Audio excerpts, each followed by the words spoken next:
ሕጋን ሳይኔ ወሕይወት ረከብኔ በኃይለ መስቀሉ ለኢየሱስ ክርስቶስ በኃይለ መስቀሉ ቺያኬ እዝጊዮ ንአኮት ወኒሴ በሃኬ እግዚአብሔር ቺያኬ እግዚኦ ንአኮት ወኒሴ በሃኬ እግዚአብሔር በስመ አብ ወወልድ ወመንፈስ ቅዱስ አሐዱ አምላክ አሜን። ሰላም ተኸታተልቲ ሉል ወርቂ ኢንተርቴይንመንት ከመይ ፀኒሕኩም ሕጂ ድማ ናይቲ ከነቕርቦ ዝቐነና መደብ መንፈሳዊ ሕቶታት ምቕፃል ምስ ኣርቲስት ሰናይ ሒዝናልኩም ቀሪብና ኣለና። ምሳና ፀንሑ። ኣረይ ኣርቲስት ሰናይ ከመይ ፀኒሕካ? ጽቡቕ ሰላም። ጾም ከመይ ኣሎ? ጾም ጽቡቕ ሕጂ እኳ ዳርጋ ናብ ምውዳእ ገፅና ቀሪብና ኢና ሓማማታት ኣሎ እሞ ከመይ ነይሩ? ጽቡቕ ኣሎ ጽቡቕ ኣሎ ጽቡቕ ይከኣል ኣሎ ዲ ግድን ከመይ ሞ ተዳሊኻ ዲኻ ናብ ዝመድ ኣነስ ተዳልየ መፅእ ኣለኹ። እሺ ሙና ሕቶና ክንኣቱ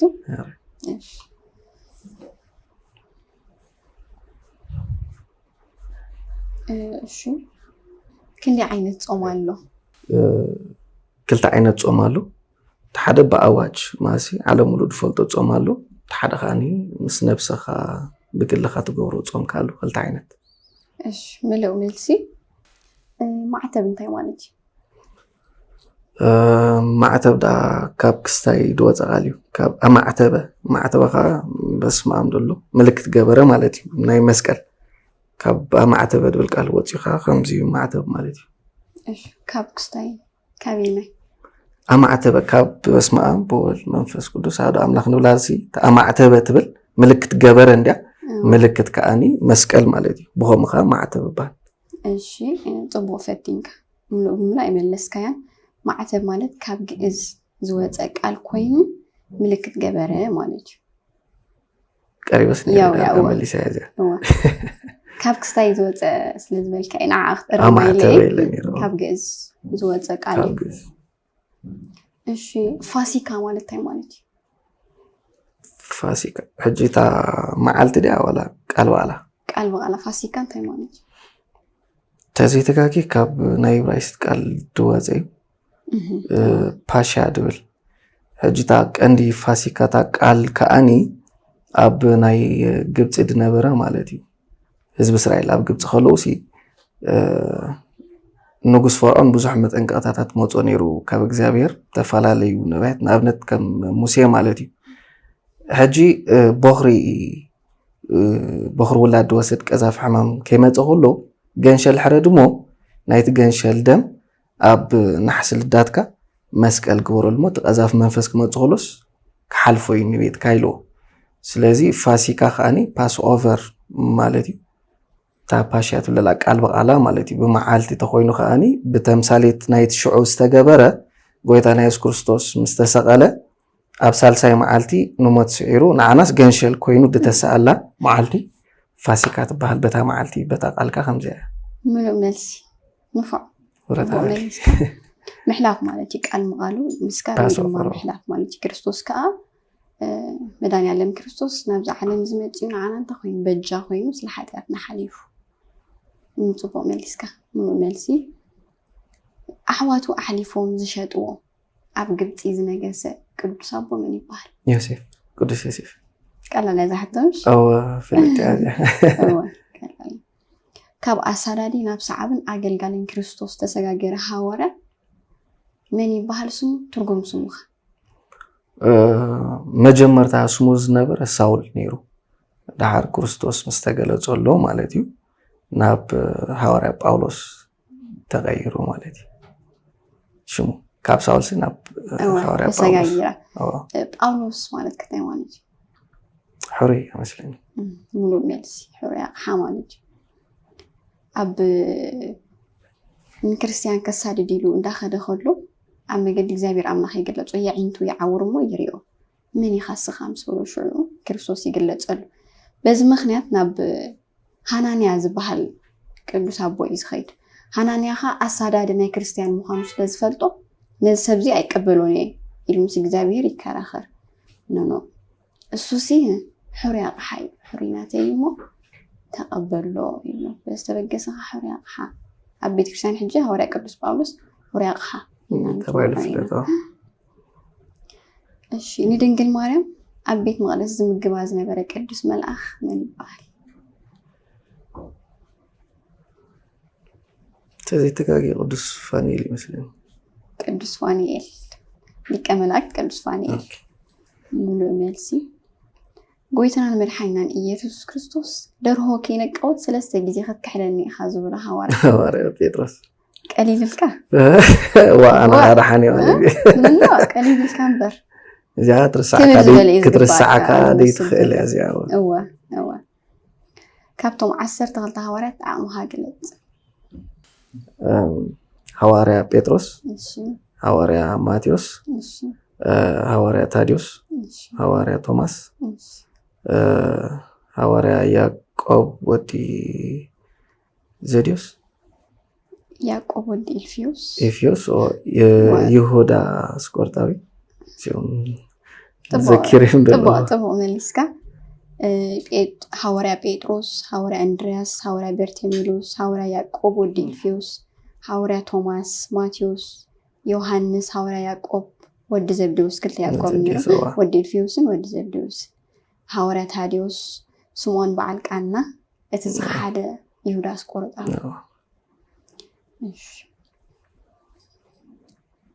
ንድንግል ማርያም ጓል ክንደይ ዓመት ናብ ቤት መቕደስ እትዩማ ጓል ክንደይ ዓመት ቤት መቕደስ ኣትወት ዓመት ጓል 3 ዓመት ሙሉእ መልሲ ካብ ነቢያት 7 ጠቕስ 7 ነቢ ሕዝቅኤል ነቢ ሙሴ ነቢ ሚልክያስ ነቢ ኢሳያስ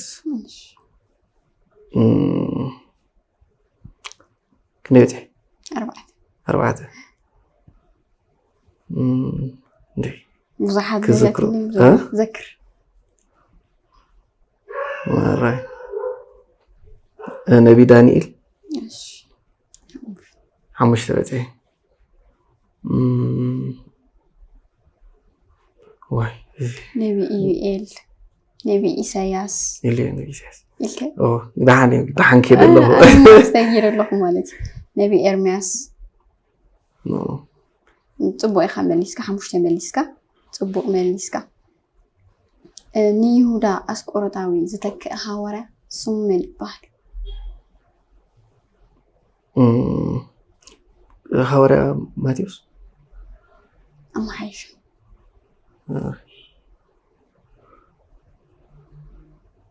سكتني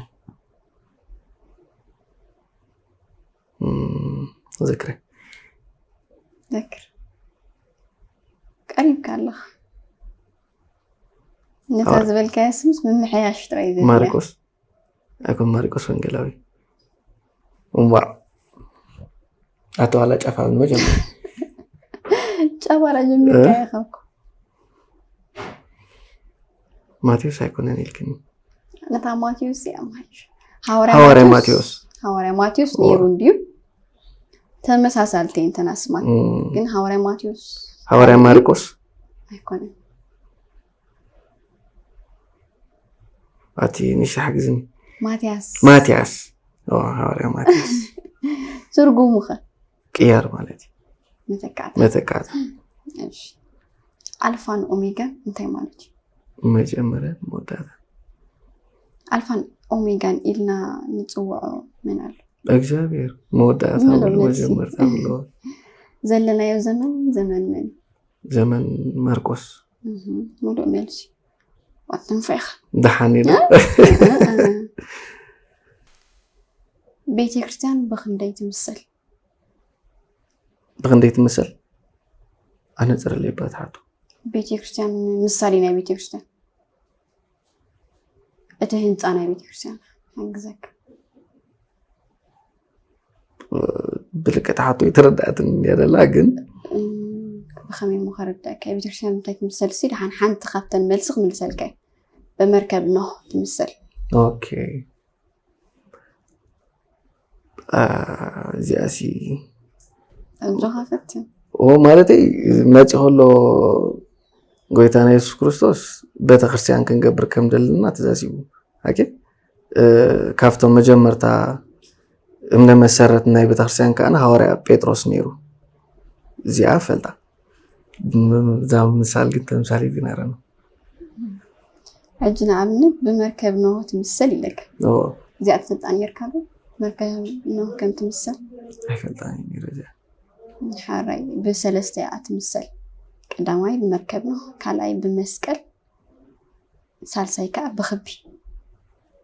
كسرح كله حكي كبي بيدكشان عنده مسكل عنده مركب تمثل اوكي حجت قرطي مثالي خالو راح نحجي فليت قالو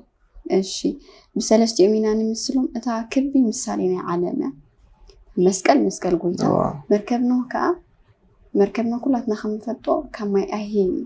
زدحنا مالتي بيتكشان كا دحنتنا مخانا من مسكاري مركبنا تمثل እሺ مجمرة تنسى قويتا زرعي قدست أدم تبعها مريم مجدلاي ملسي أب حنت عدنيرا أبناي سمعون بيت كله نقويتا مزع أقرب نبع زحزبته أبرو سخاج أنا تساتلو نيرا تاج أنا اسمي تاج أنا انتي شم تاج أنا مريم مجدلاي تكون مهم تقورت ذكر الله أب بتشجرا كمان سحات إبعتون نبعتون يسوع كريستوس كبرت أنا مخنا خا يفلتي كبرت أنا شو ما كان كذكرى كاركو وي مجمرت تيف كنت مبقس خازي ولا تا جزي ذكرى كبرت أنا مخنا أب أقول خمت نبعت بتشجرا خمس حبسوتو يذكرى شتو الباستروس تبع أذكركني فلتاي أما زمر قلق وانا رسي أمر جا فلتاني ري الباستروس جانا تبهل نايتا جانا اتجانا قويتا دنقل ماريم نفس الدت حيزاتو مسكدت كلتا شفاتو حيزو مونيرو انتوم دحرب قونو بتسقامو مسكلو مالجي اتجانا شنتنا قويتاي عب تاريخ كنريو خلنا مالجي الشي أرتست سنة بطعمي خانفور درجة مو بسخيخة عادني غكاي حج خاولك أو يحطوطات على النوان بولك خات تملسو من فسا وحدو هرا الشي بيت كريستيان نأخانتاي بيت كريستيان هو عبهت أجن سيمبل كرداك مالتي معي بيرسونالي بيت كريستيان كم سلام دبكا بوتا مشالو كم زي حق زربا صلوت كجبر كل ساعة بتخرسين أكيدني مالتي مس أملاخ دلك ركب أب كل بوتا سلدركب إجزابير تراهو يخاكن نبعك سلام دبكا بوتا مشالو بوتا أملخو بتعمل دست بيرسونالي نايسي بوتا عرفتي بوتا أملخو بتخرسين عرفت بكا سلام بتعمل سلام بكا إيش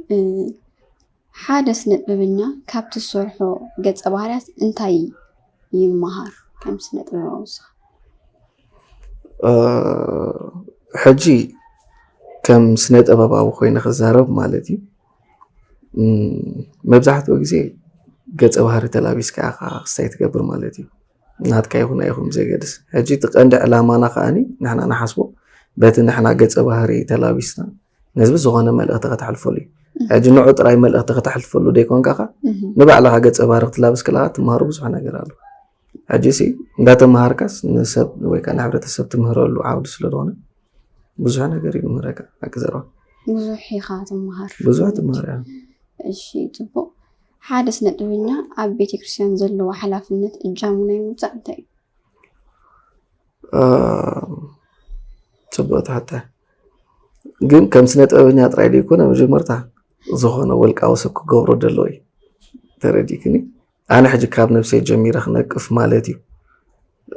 مو بقى نهبينا شالو تفعل علي قاد أمي كلا كن قوابنا أشير يبلنا كاب نفسي جمير كمالتي ترديكني بتغرسيان كاب كسابنا هزبي أقول كلوت زهب كاب كونا كمت نحنا قوام آتاوي نقبرو كاوغالك أخنتك قالو مالتي أشير كنفسي قبانا هجي كم سنة باواوي ترايدي كونس كان ولك أسب بحافشة ብዙሕ ግዜ ትርስዕ ማለት እዩ ዕሽር እዚኣ ማለት እዩ ዓባይ ነጥቢ ይኸኣል ኢልካ ሕጂ ብፍላይ ኣብዚ ግዜ ኣብ ዝጠቅምን ዘይጠቅምን ብዙሕ ነገር ኢና ነጥፍ ኢና ውፅባለ ገንዘብና ብግቡእ ኣይንጥቀመሉን ወላ ምፅዋት ኣይንህብን ንዘለመኑና ሰባት ኣብ ካልእን እናጥፋናዮ ፅብቕቲ መልእኽቲ ኢኻ መሓላሊፍካ ካብ ብሂል ዓበው ደስ ዝብለካ ክልተ ጥቐስ ክልተ ኣብነት ባህብን ክስክር ምንቲ ብሂል ዓበው ሕጂ ንኣብነት ካብ ቅዱሳን ኣቦታት ዝበልዎ ቃላት ወይ ካብ መፅሓፍ ቅዱስ ደስ ዝብለካ ጥቕሲ ካብ ኩሉ መፅሓፍ ቅዱስ ካብ ደስ ዝብለካ ወላ ካብ ናይ ቅዱሳን ኣቦታት ዝበልዎ ቃል እንጂ ብዙሕ ቃላት ኣለዉ ምሽ ኣቦታት ዝብልዎ ተደሊኻ ካብኡ ወይ ከዓ ካብ መፅሓፍ ቅዱስ እዚኣን ቃል ደስ ይብላኒ ብጣዕሚ ብዙሕ ቃል እዩ ብዓብዪ መፅሓፍ ቅዱስ ኩሉ ነገሩ መሳጥ እንዲ ብዛዕባ ፍቕሪ ብጣዕሚ ደስ ትብለኒ ቃል ኣላ ምሻሎ ተሓቀኛ ፍቕሪ ኣይትዕበን እያ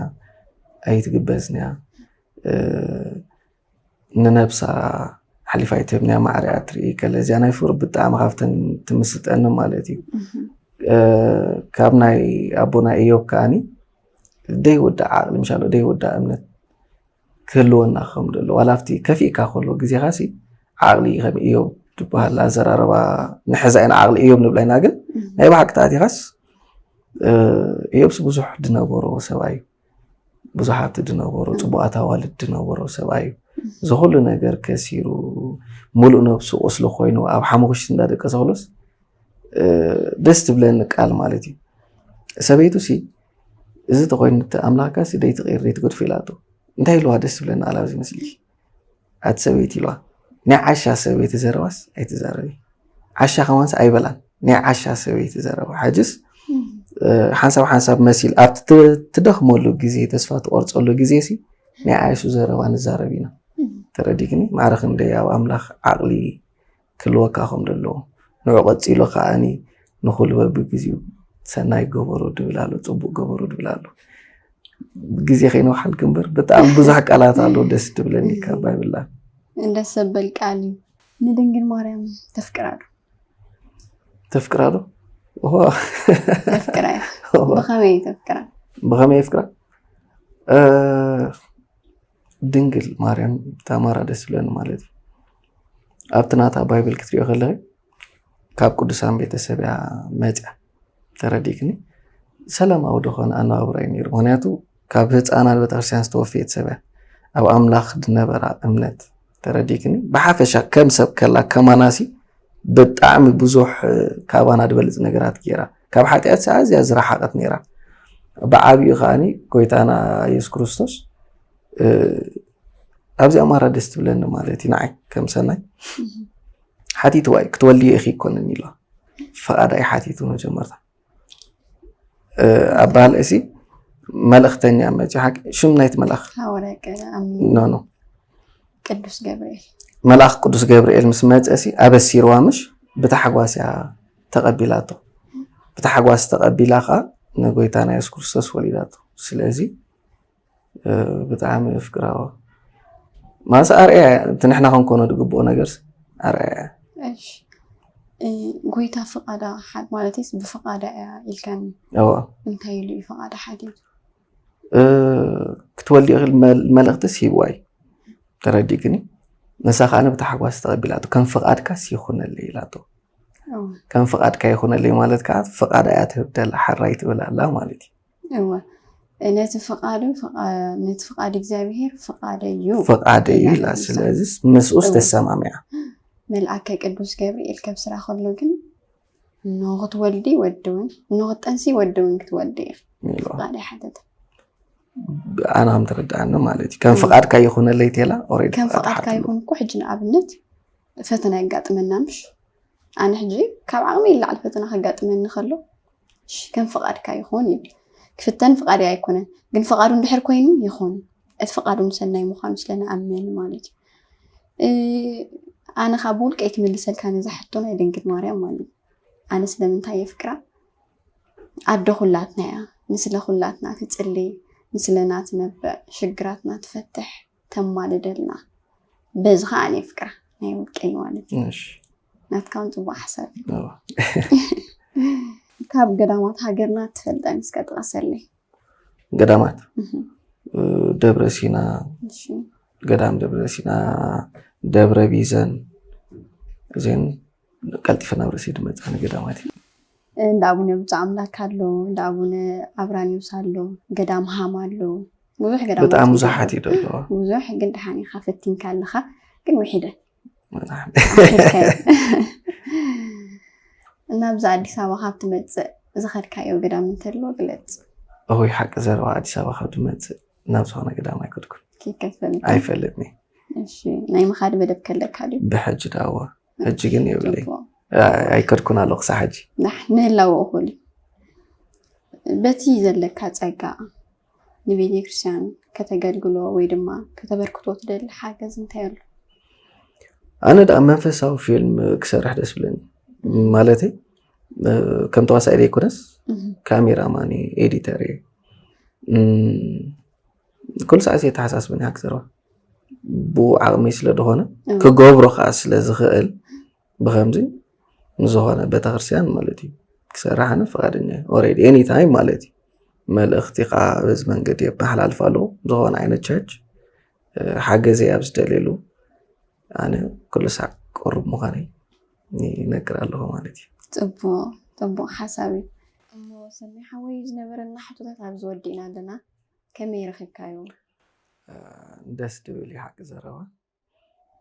ካልኣይ ከዓ መዘኻኸሪ ማስዩ ሃንደበታዊ ሕቶ እንዲ ነይሩ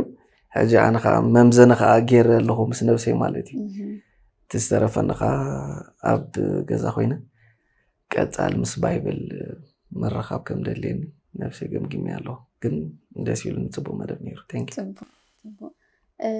ዕድል ክበካ ቅድሚ ምውዳእና ነዚ ፆም ተመሓላልፎ መልእኽቲ እንታይ ኣሎ ቴንኪ ዩ ነዚ ዕድል ድሃብክኒ ግዜ ፆምሲ ግዜ